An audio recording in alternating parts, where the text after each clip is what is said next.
சென்ட்ரல்ல கரெக்டா ட்ரெயின் பிடிக்கணும்னா 2 வே இருக்கு. ஒன்னு கரெக்டான பிளேஸ சூஸ் பண்ணி ஏறணும், இன்னொன்னு கரெக்டான பிளேஸ சூஸ் பண்ணி ஓடணும்.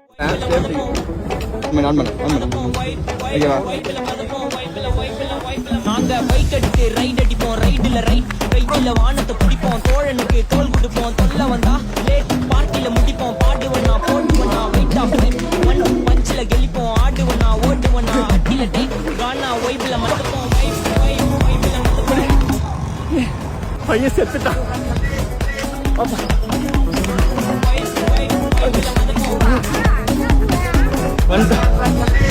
டைம்ல ப்ரோ வைப்ல மறப்போம்.